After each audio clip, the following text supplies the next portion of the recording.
മലയാള സീരിയലിന്റെ ചരിത്രത്തിൽ ഇല്ലാത്ത ഒരു സീരിയൽ, ഗിന്നസ് വേൾഡ് റെക്കോർഡുകൾ ഭേദിച്ച എപ്പിസോഡുകൾ ഭേദിച്ച ജനഹൃദയങ്ങൾ കീഴടക്കിയ സീരിയൽ. ഞാനിപ്പോൾ പറഞ്ഞു വരുന്നത് എന്താണെന്ന് മനസ്സിലാവും. ഉപ്പുമുളക് സീരിയലിനെ കുറിച്ചാണ്.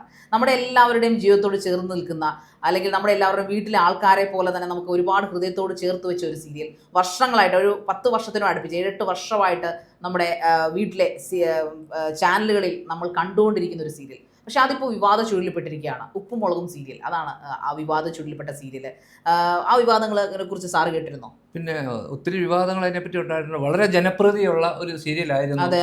സീരിയൽ എന്ന് പറഞ്ഞാൽ നമ്മളെല്ലാവരും ഒക്കെ കണ്ടുകൊണ്ടിരിക്കുന്ന, വളരെ വെച്ചിരിക്കുന്ന നാളുകളോളം ഇത് ഓടി. അവരെല്ലാം ഇതിനകത്തുള്ളവരൊക്കെ തന്നെ വലിയ സെലിബ്രിറ്റികളായിട്ട് മാറുകയും ചെയ്തു. ഇതിനകത്ത് അഭിനയിച്ചവരും ഒക്കെ മാറി. പിന്നെ അവസാനം വന്നപ്പോഴത്തേക്കെന്ന് പറഞ്ഞാൽ അതിനകത്ത് അഭിനയിച്ചിരുന്ന മെയിനായിട്ടൊരു നായിക, അതിനകത്ത് എനിക്ക് സംവിധായകനോ അതിനായിട്ട് ഒരു വലിയൊരു ഇഷ്യൂ ഒക്കെ ഉണ്ടായി. അയാൾക്കെതിരെ കേസ് കൊടുത്തു. ഒരു ഡയറക്ടറെ ആദ്യം മാറ്റി, പിന്നീട് ഒരു ഡയറക്ടറെ മാറ്റി. അങ്ങനെ ഒരു ചെറിയ വിവാദങ്ങളൊക്കെ അതിന്റെ ഷൂട്ടിങ്ങിലുണ്ടായിരുന്നു. അതിന്റെ ഷൂട്ടിംഗ് സ്ഥലത്തൊക്കെ പോയി കാണാനൊക്കെ ഒരു ഭാഗ്യം എനിക്ക് ഉണ്ടായിട്ടുണ്ട്. പക്ഷേ അതിന്റെ സ്ക്രിപ്റ്റ് റൈറ്ററെ പറ്റിയൊക്കെ നമ്മൾ വളരെ, ഇതിന്റെ സ്ക്രിപ്റ്റ് ഒക്കെ എങ്ങനെ ഉണ്ടാക്കി, ആ സ്ക്രിപ്റ്റ് റൈറ്റർ അവിടെ തന്നെ താമസിച്ച് അതാ ദിവസം തന്നെ സ്ക്രിപ്റ്റ് എഴുതാമെന്ന് എനിക്ക് മനസ്സിലായത്. തിരുവനന്തപുരം സ്വദേശിയെ കണ്ട് അതിന്റെ പേര് തുറക്കുന്നില്ല. വളരെ ഇതായിട്ടെന്ന് വെച്ചാൽ എനിക്ക് തോന്നുന്ന അവരെല്ലാം ഉദ്ഘാടനങ്ങളും അവരെല്ലാം ഒരു സെലിബ്രിറ്റി ആയിട്ട് മാറി. ഇപ്പം ഒരു സീരിയലോട് കൂടി തന്നെ അവരെല്ലാം മലയാള സിനിമയിലേക്കോ അല്ലെങ്കിൽ അവർ ഓൾറെഡി ഇതിനകത്തൊക്കെ ഒരു പാർട്ടായിട്ടൊക്കെ മാറി. നമ്മളതൊരു എത്ര വർഷമായെന്ന് എനിക്ക് തോന്നുന്നു, വർഷങ്ങളായി. 8 വർഷത്തോളമായി, 8 വർഷം കഴിഞ്ഞിട്ടുണ്ടെന്ന് എനിക്ക് തോന്നുന്നു. അത് ഞാൻ വിവാദങ്ങൾ വീണ്ടും കൊണ്ട് ഈയിടെ അതിനകത്ത് അഭിനയിച്ചുകൊണ്ടിരിക്കുന്ന ആൾക്കാരെ പറ്റിയൊക്കെ 1-2 ആരോപണങ്ങളും ലൈംഗിക ആരോപണങ്ങളും അതൊക്കെ കറക്റ്റാണോ ശരിയാണോ നമുക്ക് അറിയത്തില്ല. പക്ഷെ വീണ്ടും അതിനകത്ത് വീണ്ടും ആരോപണങ്ങളാണ് വരുന്നത്. അതിനെപ്പറ്റി പുതിയ അപ്ഡേറ്റ് എല്ലാം ഉണ്ടോ? പുതിയ അപ്ഡേറ്റ് എന്ന് പറഞ്ഞു കഴിഞ്ഞാൽ ഇപ്പോൾ ഈ പുതിയ സീസൺ 3 നമ്മുടെ മെയിൻ താരങ്ങളൊന്നും അതിനകത്തില്ല.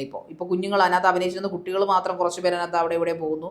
സ്റ്റോറി ഇല്ലാത്ത തരത്തിൽ ഇങ്ങനെ ആരോ അഴിച്ചുവിട്ട ഒരു മൃഗത്തെ പോലെ ഇങ്ങനെ പോയിക്കൊണ്ടിരിക്കുന്നു എന്നല്ലാതെ അതിനൊരു അടിസ്ഥാനമില്ല. മറ്റത് അങ്ങനല്ല, എല്ലായ്പ്പോഴും കണ്ടന്റ് ആണ് അതിനകത്ത്. നമ്മളൊരു ഫസ്റ്റ് സീസൺ തന്നെ വെച്ച് നമ്മൾ ആ ഒരു ഉപ്പുമുളകും സീസൺസ് നമ്മൾ ശ്രദ്ധിക്കുകയാണെങ്കിൽ നമുക്ക് എന്തെങ്കിലും കാണും അതിനകത്ത്. നമ്മളെ ചിന്തിപ്പിക്കാനും ചിരിപ്പിക്കാനും സങ്കടപ്പെടുത്താനേക്കാളും കൂടുതൽ ചിന്തിപ്പിക്കുകയാണ് അവരതിനകത്ത് ചെയ്തുകൊണ്ടിരുന്നത്. അതിനകത്തെ ഓരോ കഥാപാത്രങ്ങളും നമുക്ക് ഹൃദയത്തോട് ചേർത്ത് വെച്ച്, എനിക്ക് തോന്നുന്നു ഒരു 10 വർഷമായിട്ട് സീരിയൽ കാണുന്ന വ്യക്തികൾ, ഫ്ലവേഴ്സ് ചാനൽ കാണുന്ന വ്യക്തികളെ സംബന്ധിച്ചിടത്തോളം, അതിപ്പോൾ ഫ്ലവേഴ്സ് ചാനലിലെ ആരാധകർ അല്ലെങ്കിൽ കൂടി ഉപ്പുമുളക് സീരിയലിന്റെ ആരാധകരാണ്. കാരണം അതിനകത്ത് കുട്ടി, എനിക്ക് തോന്നുന്നു മീനൂട്ടി അതിനകത്ത് അഭിനയിച്ച കുട്ടി ഗിന്നസ് വേൾഡ് റെക്കോർഡിൽ എത്തിയിട്ടുണ്ടെന്നാണ് എൻ്റെ ഒരു ഓർമ്മ.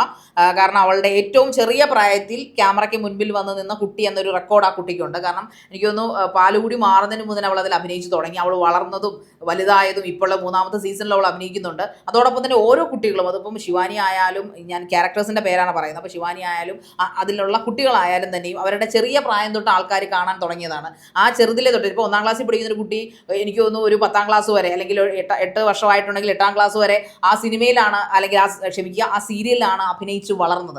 അപ്പോൾ അത്തരം മലയാളം കണ്ടിട്ടില്ലാത്ത തരത്തിലുള്ള ഒരു മാറ്റം ഇന്നത്തെ കാലത്ത് പോലെ സോഷ്യൽ മീഡിയ അല്ലെങ്കിൽ നെറ്റ്ഫ്ലിക്സോ അല്ലെങ്കിൽ ഈ പറയുന്ന പോലെ പിന്നെ മറ്റ് സോഷ്യൽ മീഡിയകളൊക്കെ വരുന്നതിന് മുൻപ് മലയാളികളെ പിടിച്ചിരുത്തിയ ഒരു പ്രത്യേക തരത്തിലുള്ള സീരിയൽ എന്ന് വേണമെങ്കിൽ നമുക്ക് അതിനെ പറയാം. ഉറപ്പായിട്ട് പറയാം. കാരണം നമ്മുടെ സാധാരണ കുടുംബങ്ങളിൽ സംഭവിക്കുന്നത് എന്നാണ്, സാധാരണ ഒരു കുടുംബ വീട്ടിൽ എന്താണ് സംഭവിക്കുന്നത്, അതുപോലെ ഒരു സാധാരണ ഒരു നാച്ചുറാലിറ്റി. അതുകൊണ്ട് ഓരോ ദിവസവും ഓരോ വീട്ടിൽ നടക്കുന്ന സംഭവങ്ങൾ ഞാനും പല ദിവസം കണ്ടിട്ടുണ്ട്. ഒത്തിരി ആൾക്കാർ ഇത് കാണുന്ന ശ്രദ്ധിച്ചിട്ടുണ്ട്. കാരണം നമ്മുടെ വീട്ടിൽ എന്ത് നടക്കുന്നു, ഭക്ഷണം കഴിക്കുന്നു, വീട്ടിലെ ചെറിയ പ്രശ്നങ്ങൾ, അച്ഛനുമായിട്ടുള്ള പ്രശ്നങ്ങൾ, അമ്മയായിട്ടുള്ള പ്രശ്നങ്ങൾ. അതുകൊണ്ട് ഈ സീരിയലിൽ നല്ലൊരു മുന്നോട്ട് സ്ക്രിപ്റ്റ് റൈറ്ററുടെ ഒരു കഴിവാന്നിരിക്കും. വളരെ ഡയറക്ഷനും എല്ലാം നല്ല രീതിയിൽ. അതെ, ഇത് ആരുടെ തലയിലാണ് ഇതിന്റെ ഒരു ഐഡിയ ഉദിച്ചത് നമുക്ക് അറിഞ്ഞു. ചിലപ്പോൾ ഡയറക്ടർ ആവാം, ചിലപ്പോൾ തിരക്കഥാകൃത്താവും. ഇനിവേ ആരുടെ തന്നെയായാലും ഇതൊരു ചരിത്രമായി മാറി.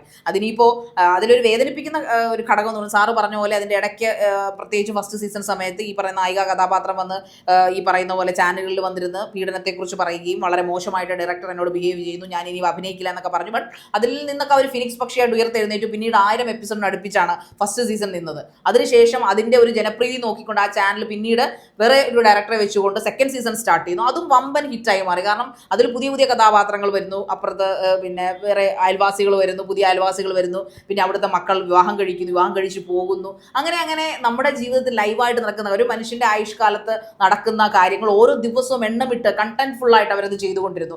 പക്ഷേ അതിൽ നമ്മളെ വേദനിപ്പിക്കുന്ന ഒരു കാര്യം എന്ന് വെച്ചാൽ അതിൽ ചില വിവാദങ്ങൾ എപ്പോഴും ഉണ്ടായിക്കൊണ്ടിരുന്നു. പ്രത്യേകിച്ച് അതിനകത്ത് മുടിയനായിട്ട് അഭിനയിച്ച വ്യക്തി, മുടിയൻ എന്നാണ് അദ്ദേഹത്തിന്റെ പേര്, നമ്മൾ ബിഗ് ബോസ് താരമാണ്. അദ്ദേഹവും ഇതിന്റെ പേരിൽ എന്തൊക്കെയോ ഇഷ്യൂസ് ഉണ്ടായി. അദ്ദേഹം ആ സീസണിൽ നിന്ന് മാറിയുണ്ടായി. സെക്കൻഡ് സീസൺ പകുതിയോടുകൂടി അദ്ദേഹം പോയി. അതിനുശേഷം ഇപ്പോൾ 3ാമത്തെ എപ്പിസോഡിൽ ഏറ്റവും വലിയ വിവാദം വന്നിരിക്കുന്നത് ലൈംഗിക ആരോപണമാണ്. മറ്റതിനേക്കാളും ഫസ്റ്റ് സീസണിനേക്കാളും ശക്തമായ രീതിയിലാണ് 3ാമത്തെ സീസണിൽ വിവാദം വന്നിരിക്കുന്നത്. വേറെ ഒന്നുമല്ല, അതിലെ നായിക ആരാണ് ഇപ്പോഴും പരാതി കൊടുത്തതെന്ന് വ്യക്തമല്ല. അതിലെ ഒരു നടി വന്നിട്ട് പറഞ്ഞു ഞാനല്ല കൊടുത്തിരിക്കുന്നതെന്ന് ഗൗരി എന്ന് പറഞ്ഞിട്ട് നടി വന്ന് പറഞ്ഞിട്ടുണ്ട്. ഇൻസ്റ്റാഗ്രാമിൽ ലൈവായിട്ട് അവർ തന്നെ ഒന്ന് പറയുകയുണ്ട്. പക്ഷേ ഇത് ആർക്കെതിരെയാണെന്ന് പറയുന്നത് ഞാൻ അതിലെ കഥാപാത്രങ്ങളെ അല്ലെങ്കിൽ ആൾക്കാരുടെ പേരുകൾ ഞാനിവിടെ വ്യക്തമാക്കുന്നില്ല, എല്ലാവർക്കും അറിയാവുന്ന ഒരു കാര്യമാണ്. പക്ഷേ ഇതിലെ നായിക കഥാപാത്രമായിട്ട് അഭിനയിച്ചിരുന്ന സ്ത്രീ അല്ലെങ്കിൽ ആ ആർട്ടിസ്റ്റ് പരാതി കൊടുത്തതിന്റെ ഭാഗമായിട്ടായിരിക്കണം ഇപ്പോൾ ആ 3ാമത്തെ സീസണിൽ ഇവരൊന്നും തന്നെ ഇല്ല എന്നാണ് നമുക്ക് കാണാൻ സാധിക്കുന്നത്. ഇനി എന്ന് അവർ തിരിച്ചു വരുമെന്ന് നമുക്ക് അറിഞ്ഞുകൂടാ. പക്ഷെ അത് വേദനിപ്പിക്കുന്ന ഒരു ഘടകമാണ്. കാരണം അതിന്റെ ഒരു കോർ ആയിരുന്നു ഈ നായിക നടി എന്ന് പറയുന്നത്. അതുമാത്രമല്ല സാറ് പറഞ്ഞ പോലെ അവരൊരു ഫാമിലി സെലിബ്രിറ്റീസ് ആയി മാറി. അതായത് സ്വന്തം ഭാര്യയും ഭർത്താവായിട്ട് നമുക്ക് തോന്നും അവരെ കാണുമ്പോൾ, അല്ലെ? ഒരിക്കലും അവരൊരു സീരിയൽ ആർട്ടിസ്റ്റ് ആണെന്ന് നമുക്ക് തോന്നുന്നില്ല. പകരം അവർ ഒറിജിനൽ ഭാര്യയും ഭർത്താവും, അത്രയും മക്കൾ, 5 മക്കൾ അങ്ങനെ. അതുകൊണ്ട് തന്നെ അവരിപ്പോൾ ഓണമായാലും വിഷു ആയാലും ക്രിസ്മസ് ആയാലും ന്യൂ ഇയർ ആയാലും ടൂറിന് പോകുന്നാലൊക്കെ നമ്മൾ അങ്ങ് പോകുന്ന പോലെ നമുക്കത് ഫീൽ ചെയ്യും. നമ്മുടെ നാട്ടിലേക്ക് എൻ്റെ ബ്രദറൊക്കെ ഇരുന്ന് കാണും. സീരിയലിനെ തെറി പറയുന്ന എൻ്റെയൊക്കെ ബ്രദറൊക്കെ വരെ ഇരുന്ന് അത് കാണുന്നത് ഞാൻ കണ്ടു. ഇപ്പൊ സാറായാലും സാറിനൊക്കെ അറിയാൻ വളരെ അത്ഭുതമുണ്ട്. എല്ലാവരും ധരിച്ചിരിക്കുന്ന അവർ ശരിക്കും ഭാര്യ ഭർത്താക്കന്മാരാണോ ഒത്തിരി ആൾക്കാരുണ്ട്. നമ്മൾ ചിന്തിച്ചു അവരുടെ ഇടപെടലും കാര്യങ്ങളും എല്ലാം കാണുമ്പോൾ അവരൊരു വീട്ടിലെ ആൾക്കാരാണ്, ഭാര്യയും ഭർത്താവാണ്. അതുകൊണ്ട് പുള്ളിക്കാരി വേറൊരാൾക്കെതിരെ ആരോപണം ഉന്നയിച്ചു എന്നൊക്കെ പറയുമ്പോഴത്തേക്കും ഒരു കുടുംബമാണോ കാര്യങ്ങൾ ആ രീതിയിൽ വെച്ചാൽ പണ്ട് നമ്മുടെ ബഡായി ബംഗ്ലാവൊക്കെ കാണുന്ന ഒരു സമയത്ത് പിഷാരുടെയും ആര്യയും ഭാര്യ ഭർത്താക്കന്മാരും ഒത്തിരി പേരുണ്ട് എന്ന് പറഞ്ഞിട്ട് ഇവർ ഒരു കുടുംബത്തിലെ ഒരു അംഗം പോലെ വളരെ ഇതായിട്ട് കാര്യങ്ങൾ മുമ്പോട്ട് കൊണ്ടുപോകുന്നു. എനിക്ക് തോന്നുന്നു 2ാമത്തെ ഡയറക്ടർ വലിയ പ്രശ്നമില്ല, പുള്ളിക്ക് വേറെ സിനിമയൊക്കെ കിട്ടിയ സമയത്ത് പുള്ളി മാറിപ്പോയതാണെന്നാണ് എനിക്ക് തോന്നുന്നത്. എന്നാലും വളരെ ജനപ്രീതിയുള്ള സീരിയലായിട്ട് അത് മാറി ഏതായാലും ഉറപ്പായിട്ടും. അതിന്റെ പുതിയതായിട്ട് മുമ്പോട്ടുള്ള കാര്യങ്ങൾ ഇപ്പൊ ഒരു സീരിയൽ കാണുന്നുണ്ട്. ഇപ്പൊ പഴയ ഇത് റേറ്റിംഗ് ഉണ്ടോന്നും നമുക്ക് കൃത്യമായിട്ട് അറിയത്തില്ല, എങ്കിലും സീരിയൽ ഉണ്ടെന്നാണ് എനിക്ക് തോന്നുന്നില്ല. സീരിയലുണ്ട്, സീരിയൽ നടക്കുന്നുണ്ട് ഇപ്പോഴും. എപ്പിസോഡ് 3ഉം 4ഉം ഒക്കെ എല്ലാ ദിവസവും അത് പോകുന്നുണ്ട്. പക്ഷേ ഈ പറയുന്ന ഒരു കേസ് എന്ന് പറഞ്ഞാൽ അന്ന് നമ്മളൊരു എപ്പിസോഡ് എടുത്ത് നോക്കുമ്പോൾ, കഴിഞ്ഞ സീസൺ ഒരു എപ്പിസോഡ് നോക്കുമ്പോൾ അതിനകത്ത് ഈ പറയുന്ന മെയിൻ കോറായിട്ടുള്ള, അതായത് നായകൻ, നായിക, അതിൻ്റെ അപ്പുറത്തുള്ള അദ്ദേഹത്തിന് അനിയനായിട്ട് അഭിനയിക്കുന്ന വ്യക്തി, ഇവരെല്ലാവരും ഉണ്ട്, അദ്ദേഹത്തിൻ്റെ ഭാര്യ. അങ്ങനെ ഇതിങ്ങനെ പുരോഗമിച്ചുകൊണ്ടിരിക്കുന്നത്. നമ്മുടെ ഒരു കുടുംബത്തിൽ ഇപ്പോൾ സാറിൻ്റെ മക്കൾ, അവരുടെ മരുമക്കൾ, അവരുടെ കൊച്ചുമക്കൾ, ആ രീതിയിലാണ് ഈ ഉപ്പുമുളകും സീരിയലിൻ്റെ ഒരു സെനാരിയോ, ഒരു സ്ട്രക്ചർ അങ്ങനെയാണ്. അതിൽ ഉണ്ടാകുന്ന ചെറിയ ചെറിയ കൊച്ചു പിണക്കങ്ങളും ചെറിയ ചെറിയ തർക്കങ്ങളും ചെറിയ ചെറിയ കടങ്ങളും അങ്ങനെയെല്ലാം നമ്മുടെ ജീവിതത്തോട് വളരെ അടുത്ത് നിൽക്കുന്ന ഒരു ക്യാരക്ടറും ഒരു കഥയുമാണ് ഈ ഉപ്പുമുളകും. അത് 2ാമത്തെ സീസണിൽ അവർ മെയിൻറ്റെയിൻ ചെയ്തു. 3ാമത്തെ സീസണും വലിയ കുഴപ്പമില്ലായിരുന്നു. പക്ഷേ ഈ ഒരു ലൈംഗിക ആരോപണം വന്നത് മൊത്തത്തിൽ അവരെ ഷാറ്റേഡ് ആക്കിയെന്നാണ് എനിക്ക് തോന്നുന്നത്. അതുകൊണ്ട് തന്നെ 3ാമത്തെ ഈ ഒരു സീരീസ് ഇത് ഈ ഒരു ദുഷ്പേര് മറികടന്ന് മുന്നോട്ട് കയറുമോ എന്നുള്ള കാര്യം നമുക്ക് അറിഞ്ഞുകൂടാ. കാരണം ഒരു കണ്ണു കിട്ടിയതാവാം ഇങ്ങനൊരു സീസൺ, അങ്ങനെ പറയുന്ന ലോജിക്കണോ എന്ന് എനിക്കറിയില്ല. പക്ഷേ ഇത്രയും സക്സസ്ഫുൾ ആയിട്ട്, പ്രത്യേകിച്ച് അങ്ങനെ ഒരു എഫേർട്ടൊന്നും നമുക്ക് പറയാമില്ല. നാടക ഡയലോഗുകളില്ല മറ്റ് സീരിയലുകളിലെ പോലെ, വലിയ മ്യൂസിക്കില്ല അതിനകത്ത്, ബാക്ക്ഗ്രൗണ്ട് സ്കോർ ഒന്നുമില്ല. നോർമലി അവർ സംസാരിക്കുന്നു, വീട്ടിൽ നമ്മളെല്ലാവരും ഒരു ക്യാമറ വെച്ച് സംസാരിക്കുന്നു, അതാണ് അവർ ചെയ്യുന്നത്. ഡയലോഗൊക്കെ സ്പോട്ടാണെന്ന് ഞാൻ കേട്ടിട്ടുണ്ട്. അവർ കാണാപ്പാടം പഠിക്കുകയല്ല, അപ്പോൾ തന്നെ ചെന്നിട്ട് കുട്ടികളൊക്കെ നല്ല സ്മാർട്ടായിട്ടുള്ള കുട്ടികളാണ് അതിനകത്ത് അഭിനയിക്കുന്നത്. പക്ഷെ ഇങ്ങനൊരു മോശം, നമുക്കൊരു വേദനയാണ് ഇത് കേട്ടപ്പോൾ. ടെൻഷനല്ല തോന്നിയത്. നമ്മൾ ആരാധിച്ചിരുന്ന ഒരു അച്ഛൻ കഥാപാത്രം, നമ്മൾ ആരാധിച്ചിരുന്ന ഒരു വീട്ടമ്മ, അവരിൽ നിന്ന് ഇങ്ങനെ അവരാരോപിച്ചിരിക്കുന്നു അദ്ദേഹത്തെ കുറിച്ചാണ്. അപ്പോൾ അത് കേൾക്കുമ്പോൾ നമുക്ക് വല്ലാത്തൊരു വിഷമം. അയ്യോ എന്താണ് അങ്ങനെ സംഭവിച്ചത്? ഒരു തെറ്റിദ്ധാരണയാണോ, മിസ്അണ്ടർസ്റ്റാൻഡിംഗ് ആണോ, എന്തിനായിരിക്കാം? അതിന് വർഷങ്ങളായിട്ട് ഇവർ സഹിക്കുമായിരുന്നോ? അങ്ങനെ സഹിക്കുമായിരുന്നെങ്കിൽ സാർ ഇത്രയും ഇടപഴകിയവർക്ക് അഭിനയിക്കാൻ പറ്റുമായിരുന്നു. എനിക്ക് അറിഞ്ഞുകൂടാ. ഇതിന്റെ ദുരൂഹത നീങ്ങി ഇതിന്റെ സത്യസന്ധമായിട്ടും പുറത്തു വരുന്നു സാർ വിശ്വസിക്കുന്നുണ്ട്. ഇത് സക്സസ് ആവുമോ ഇനി ഈ സീസൺ? സീരിയൽ സക്സസ് ആകാൻ ചാൻസ് ഉണ്ട്. ആദ്യകാലം തൊട്ട് തന്നെ ഇവർക്കെല്ലാം ഒരു സെലിബ്രിറ്റി പട്ടം കിട്ടി. ഇവരെല്ലാം ഉദ്ഘാടനങ്ങൾക്കെല്ലാം പോകുന്ന ഒരുമിച്ചാണ്. എല്ലാവരും വിളിക്കുന്നത് നമ്മുടെ മറ്റേ ഉപ്പുമുളകും സീരിയലുകാരെല്ലാം കൂടെ വിളിക്കാനാണ്, പല കടക്കാരും. അതിനുശേഷമാണ് വേറെ ഉദ്ഘാടകർ. അവരൊക്കെ പോയ സമയത്താണ് പുതിയ നടികളിലും പുതിയ നടന്മാർക്കൊക്കെ അവസരങ്ങൾ കിട്ടുന്നത്. ഒത്തിരി ഓപ്പർച്യൂണിറ്റി അവർക്കുണ്ടായിരുന്നു. അവരെ ഒരു കേരളത്തിലെ ഒരു കുടുംബാംഗം പോലെ പല ഉദ്ഘാടനങ്ങളൊക്കെ സമീപിച്ചപ്പോൾ ഇവരെ ഒരുമിച്ച് എല്ലാവരോടും വിളിക്കുന്നത്. അച്ഛനെ, അമ്മ, മക്കളെല്ലാവരും അവർ കുടുംബമായിട്ട് വരുന്ന രീതിയിൽ ഒരു പാക്കേജും ഒക്കെ ആയിരുന്നു.